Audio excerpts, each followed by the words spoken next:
दशरथ जी को लगा बिना गुरु के शरण में गए राम नहीं मिलने वाले, कितना भी उपाय हम कर लें। तो दशरथ जी सीधे उठाए अपनी स्कूटी माने लाभ लेना, अगर हो उससे वास्तव में लाभ लेना हो तो उसके पास भीड़ लेके मत जाओ। संत महात्माओं को भीड़ से एलर्जी होती है। जो वास्तविक संत होते हैं ना, असली संत, उनको ये भीड़ भाड़ से बहुत नफरत होती।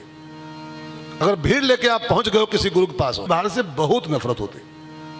अगर भीड़ लेके आप पहुंच गए हो किसी गुरु के पास हो, अच्छे गुरु के पास, तो फिर वो चाय पिला के प्रसाद दे के विदा कर देगा खाली, बस कुछ बताएगा, कुछ देगा नहीं आपको, खाली संतरा दे देगा, ले पेड़ा खा ले केला खा ले, जा निकल चाय पी ले, निकल ले। हाँ? अगर उससे वास्तव में कुछ पाना चाहते हो, रियली कुछ प्राप्त करके आना चाहते हो, तो गुरु के पास कभी भी भीड़ भाड़ लेके मत जाइए। भीड़ से बिल्कुल उसको एलर्जी होती है, भीड़ से गुरु, सच्चे गुरु को। बाकी नेता गुरु तो आजकल भीड़ ढूंढते घूम रहे हैं। वो चाहते हैं कि हमारे जहाँ जाएं तहाँ कम से कम 10,000 लोग पीछे पीछे चलें।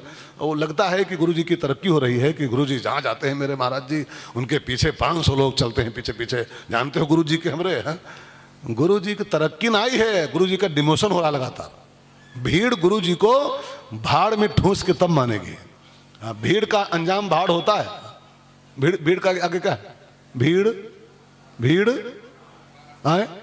हाँ, भीड़ ने बड़े बड़े महात्माओं को भाड़ में झोंक दिया उठा करके, बड़े बड़े महात्माओं को खा गई भीड़। हाँ, लेकिन संत महात्माओं को भीड़ से बिल्कुल चिढ़ होती है। गीता में लिखा है संत की परिभाषा, अरति ही जन संसदी, जिसको जन संसदी में इतना भी रुचि ना हो, जिसकी कि मेरे पास 5 लोग भी इकट्ठा होके आए, जिसकी इच्छा ना हो, वो संत होता है। जिसको बिल्कुल एकांत प्रिय हो, अपना भजन करे, अपना स्वाध्याय करे। भीड़ में क्या रखा है यार, क्या रखा है भीड़ में? खाली भाड़ मिलेगा उसके अंजाम में। बड़े बड़ों को भीड़ ने भाड़ में ठूस दिया उठा करके। सो दशरथ जी गुरु के पास बिल्कुल सिंगल गए, मंत्री नहीं, कोई एसपीजी कमांडो नहीं, सिंगल स्कूटी उठाए और पहुंचे। गुरु ग्राह गयऊ तुरत मैं ही पाला, गुरु ग्राह गयऊ तुरत मैं ही पाला, चरण लागी करी विनय विशाला, लागी करी विनय विशाला, निज सुख दुख सब गुरु ही सुनायो, निज सुख दुख सब गुरु ही सुनायो, कही वशिष्ठ बहु विदिशायो, कही वशिष्ठ बहु विधि समझायो। गुरु के पास आए और उनका अपना सुख दुख दोनों सुनाया। निज सुख दुख सब गुरु ही सुनायो। अब एक यहाँ क्वेश्चन बनता है कि सुख क्या है और दुख क्या है? दोनों सुनाए गुरु जी को, निज सुख दुख सब। तो सुख क्या है और दुख क्या है? दुख इस बात का है महाराज जी को कि अभी तक मुझको राम नहीं मिले, इस बात का दुख है। और सुख इस बात का है कि राम से मिलाने की क्षमता रखने वाला गुरु मेरे पास है, जिसके पास राम को मिलाने की क्षमता है, जो हमको राम से मिला सकता है, राम को दिला सकता है मुझको। बलिहारी गुरु आपने गोविंद दियो। राम नहीं, इस बात का दुख है, लेकिन राम से मिला सकते हो ऐसा गुरु मेरे ऊपर हाथ रखे हुए है, इस बात का हमको सुख भी है। निज सुख दुख सब गुरु ही सुना, कही वशिष्ठ बहु विधि समझायो, धरहु धीर होई है सुख चारी, धरहु धीर होई है सुख चारी, त्रिभुवन विदित भगत भयहारी, त्रिभुवन विदित भगत भयहारी। गुरु की शरण में आए तो वशिष्ठ ने कहा, राजन अब तुम सही जगह पर आ गए हो, सही पॉइंट पर आ गए हो, अब तुमको राम जी मिलेंगे। गुरु के घर आ गए, अब मिलेंगे। धरो धीर का गुरु जी कब मिलेंगे? चौथापन तो हमको हो गया, प्रतीक्षा करते करते कब मिलेंगे? चौथापन आ गया, कब मिलेंगे? तो वशिष्ठ ने कहा, वैसे तुम्हारे एक ही बेटा होना था, लेकिन तुमने 4 पन तक प्रतीक्षा किया है राम की, तो मेरा आशीर्वाद है कि वैसे एक ही मिलता। भाई एक ही मांगा था तुमने, तुम्हें समान सुत, तो एक ही होता।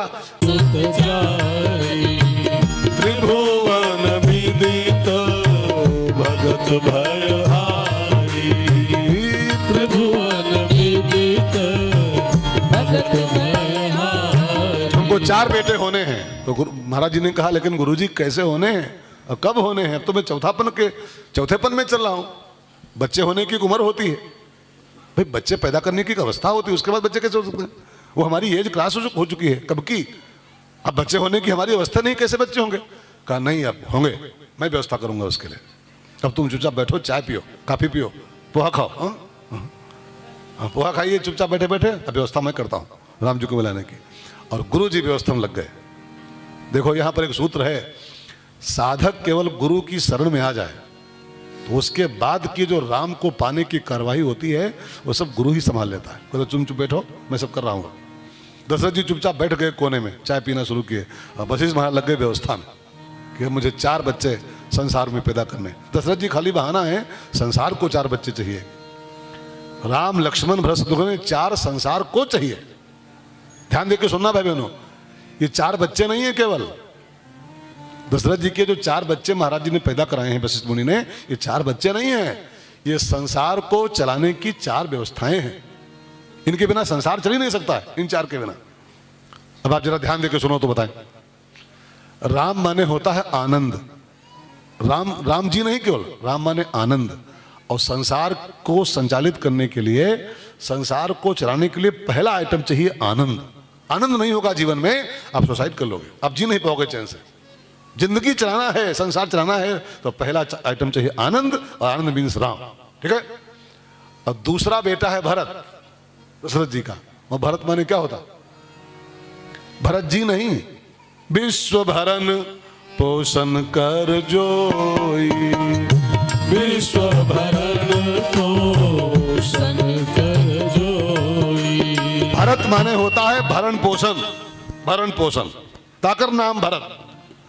और ध्यान देना, संसार के संचालन के लिए दूसरी व्यवस्था चाहिए, भरण पोषण। आनंद हो और रोटी की व्यवस्था ना हो, भरण पोषण की, रोटी कपड़ा मकान ना हो, इंसान जी पाएगा चैन से? ये संसार चल पाएगा? आप खुद फैसला कीजिए, जरा सोचिए, है ना? अगर आपके जिंदगी में रोटी पानी जुगाड़ ना होए, रोटी कपड़ा मकान ना हो, तो आप चैन से जी सकते हो? ये संसार चल पाएगा चैन से? तो संसार के संचालन के लिए पहला आइटम चाहिए आनंद, वो राम है। और दूसरा आइटम चाहिए भरण पोषण, जीविकोपार्जन की व्यवस्था, वो भरत है। और तीसरा आइटम चाहिए शत्रुघ्न। ये बेटे उटे नहीं, ये सब तत्व हैं, तत्व हैं। शत्रुघ्न माने क्या होता है? शत्रुघ्न जी नो, नाम शत्रुघ्न, आगे क्या है? वेद प्रकाशा। वेद प्रकाशा माने, शत्रुघ्न का अर्थ है वेद प्रकाशा। अब वेद प्रकाशा माने वेद का प्रकाश, वेद का ज्ञान। और संसार के संचालन के लिए, मनुष्य के जीवन को ठीक से संचालित करने के लिए आनंद तो चाहिए ही चाहिए, भरण पोषण तो चाहिए ही चाहिए, वेद का ज्ञान भी चाहिए। ज्ञान नहीं होगा वेद का तो आप पशु कैसा जीवन जी जाओगे? ज्ञान ना हो, धर्म क्या होता है, अधर्म क्या होता है, पुण्य क्या होता है, पाप क्या होता है, नाता क्या होता है, रिश्ते, तो कैसे जी पाओगे आप? जानवर हो जाओगे। कुत्ता बिल्ली कैसे जी रहे, वैसे आप जीते। वेद का ज्ञान हमको चाहिए संसार को चलाने के लिए। ठीक है, ये शत्रुघ्न है। और चौथी अंतिम चीज है लक्ष्मण। लक्ष्मण जी का अर्थ क्या है? लक्ष्मण मीन्स, हाँ, लक्षण धाम। वाह पंडित जी, लक्षण धाम राम प्रिय सकल जगत आधार। आधार माने क्या होता है? जगत आधार। लक्ष्मण माने जगत का आधार, आधार माने बेस, बेस। और इस संसार को चलाने के लिए एक तत्व भी चाहिए जो संसार को संभाले, संसार को बेस बन के संभाले। जो अच्छा लक्ष्मण जी ना होते तो संसार होता है? हाँ, लक्ष्मण जी न हो ये संसार चल पाएगा? मैंने सुना है कि लक्ष्मण जी के 1000 फनों में से एक फन पर ही धरती रुकी हुई है। तो धरती रुकी ना होती तो आप ये मकान बना रहे हो, कैसे बना पाते आप? रोज हिल रही होती है, ऐसे से बना पाते कुछ आप? तो इसको लक्ष्मण जी रोके हैं, बेस बन के लगे हैं नीचे, तभी संसार चल पा रहा है। तो आनंद, भरण पोषण, वेद का ज्ञान और बेस, ये 4 वस्तुएं चाहिए, तब ये संसार चल पाता है।